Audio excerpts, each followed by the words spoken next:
بسم اللہ الرحمن الرحیم۔ السلام علیکم دوستو، اگر آپ سے بطور مسلمان یہ سوال کیا جائے کہ اس وقت دنیا میں کون سی قوم بہت تیزی سے ترقی کر رہی ہے یا کس مذہب کے ماننے والے تیزی سے ترقی کر رہے ہیں، تو شاید ہی مسلمانوں کا نام کہیں پر آئے۔ اور ہمیں معلوم ہے کہ عیسائی، یہودی یا انگریز دنیا میں تیزی سے ترقی کر رہے ہیں اور ہم مسلمان بہت پیچھے رہ چکے ہیں، یہاں تک کہ ہم مسلمانوں کا پوری دنیا میں کوئی ساتھ بھی نہیں دیتا، کوئی مسلمانوں سے تعلقات بنانا بھی پسند نہیں کرتا، اور دنیا بھر کے ممالک مسلم ممالک کو پیچھے دھکیلتے نظر آتے ہیں۔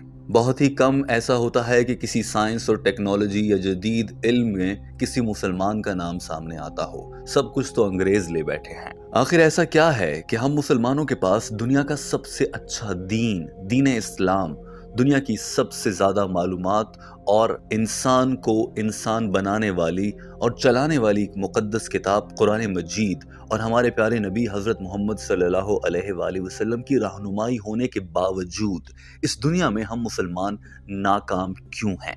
یہ سوال ایسا ہے جو اکثر آپ کے ذہن میں بھی آتا ہوگا، مگر یہ سوال جب ڈاکٹر ذاکر نائک جیسے بڑے مبلغ کے سامنے رکھا گیا تو انہوں نے کیا جواب دیا؟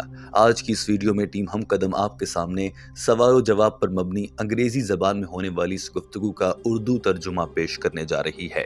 آئیے سب سے پہلے آپ کو دکھاتے ہیں کہ سوال کرنے والے اس لڑکے نے بڑے افسوس کے ساتھ کیا کہا اور کیا سوال کیا۔ السلام علیکم ڈاکٹر.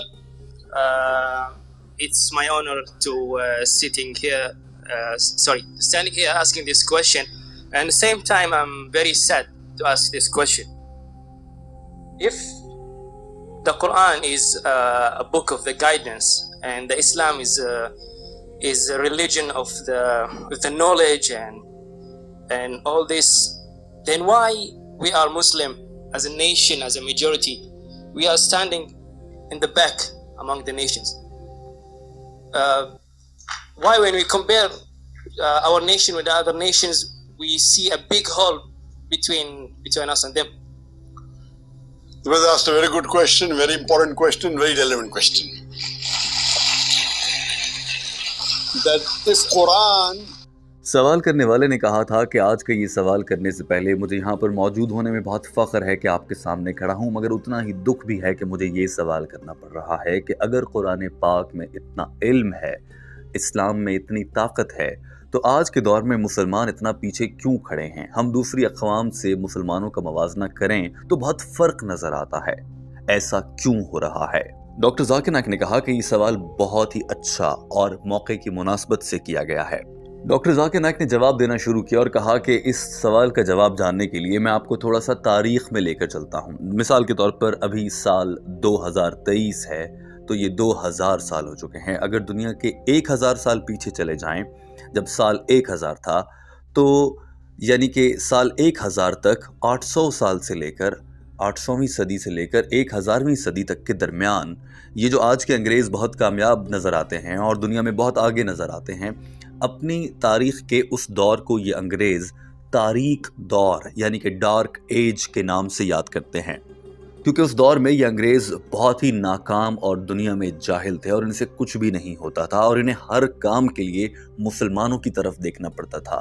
اور سن 800 سے لے کر سال 1000 تک جہاں یہ انگریزوں کا تاریک دور تھا، مسلمانوں کا یہ روشن ترین دور تھا اور پوری دنیا میں مسلمان چھائے ہوئے تھے، بالخصوص سائنسی اور علوم کی دنیا میں تو مسلمان سب سے آگے تھے۔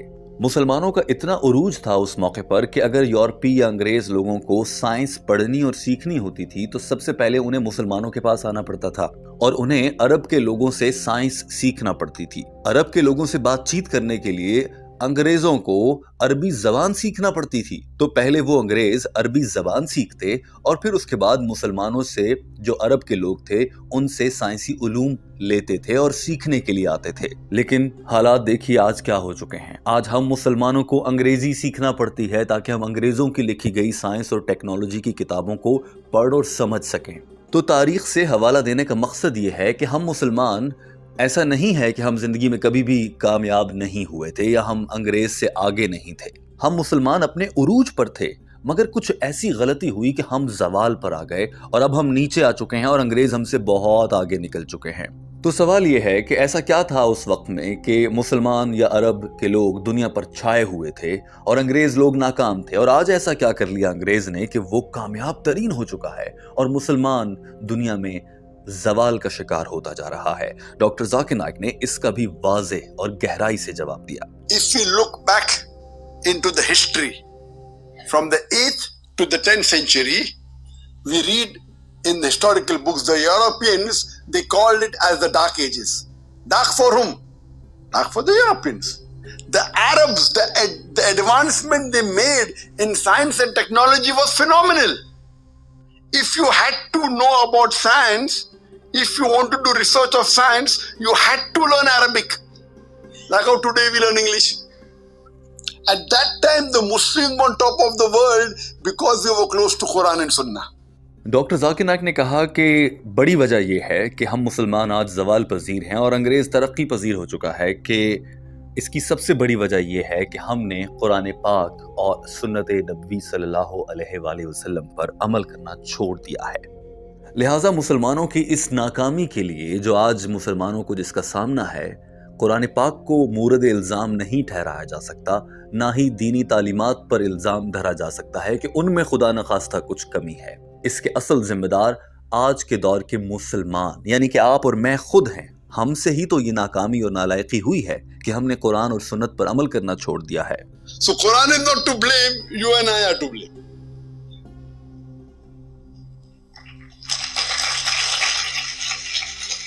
If you read in the books of history and books of science, doctor Zakir Naik نے اس موقع پر یہ بھی کہا کہ اس میں صرف ہمارا قصور نہیں ہے بلکہ ہمارے ساتھ زیادتی بھی بہت بڑی ہوئی ہے۔ دنیا میں جتنی بھی سائنسی ایجادات اور دریافتیں ہیں، ان میں سے اکثریت مسلمان سائنسدانوں نے کی تھیں۔ مثال کے طور پر قرآن پاک نازل ہونے کے 600 سال بعد دنیا کے پہلے سائنسدان مسلمان نے ہی یہ بتایا تھا کہ انسان کی رگوں میں جو کیمیکل دوڑتا ہے اس کا نام خون ہے اور وہ لال رنگ کا ہے اور اس کا یہ کام ہوتا ہے۔ یہ بتانے والا سائنسدان ایک مسلمان تھا جس کا نام ابن نفیس تھا۔ مگر آج کے دور میں انگریز اور پوری دنیا کی کتابوں میں یہ پڑھایا جاتا ہے کہ رگوں میں دوڑنے والے انسان کے خون کی دریافت دراصل ولیم ہاروی نامی ایک انگریز سائنسدان نے کی تھی۔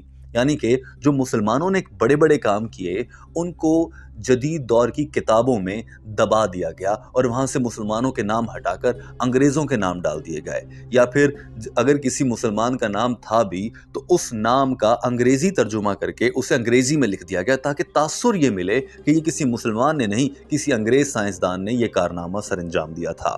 لہٰذا دو وجوہات ہیں۔ پہلی وجہ یہ کہ ہم مسلمان قرآن پاک سے دور ہوئے، اور دوسری وجہ یہ میڈیا ہے۔ میڈیا نے بھی ہمیں دبایا ہے، مسلمانوں کے مثبت امیج کو خراب کیا ہے اور منفی پہلوؤں کو زیادہ اچھالا ہے۔ Ibn Nafis 600 years after the Quran was revealed was the first to describe the blood circulation. In a textbook, we know about William Harvey, we don't know about Ibn Nafis. So two reasons is there. Number one, Muslims have gone away from Quran Sunnah. Number two, media.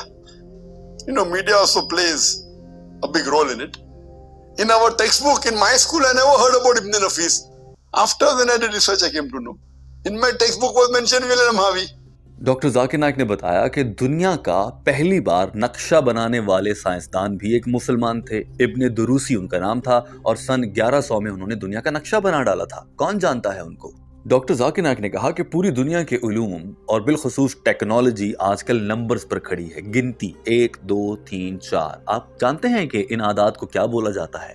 وہاں پر بیٹھے لوگوں میں سے کسی ایک نے کہا کہ انہیں عربک نیومرلز بولا جاتا ہے، یعنی کہ عربی اعداد۔ تو یہ جو گنتی ہے ابھی بھی اس وقت اگر آپ یہ ویڈیو دیکھتے ہوئے 9 منٹ اور 13 سیکنڈ پر پہنچ چکے ہیں تو آپ جانتے ہیں کہ یہ لفظ 9 اور 13 یہ بھی مسلمانوں کی ایجاد ہے، اور ساری ٹیکنالوجی اسی گنتی کے گرد گھومتی ہے۔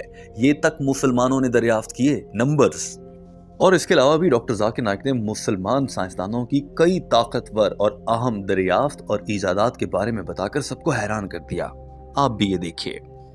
The first person who drew the world map of the world was Al-Idrusi. In 1154, he was a Muslim. Do you know the numbers that we have? 1, 2, 3, 4. What's it called? What's it called? 1, 2, 3, 4. What is it called? Say loudly. Arabic numerals. How we have Roman numerals? 1, 2. Arabic numeral, why? Because 0 was first introduced by the Indian. The Arabs took it up, put a decimal point, and we have the Arabic numerals. If you know about Al-Tusi, he was the one who discovered the Pythagoras theorem, which we learn in school. We learn Pythagoras theorem, we don't know the name of Al-Tusi.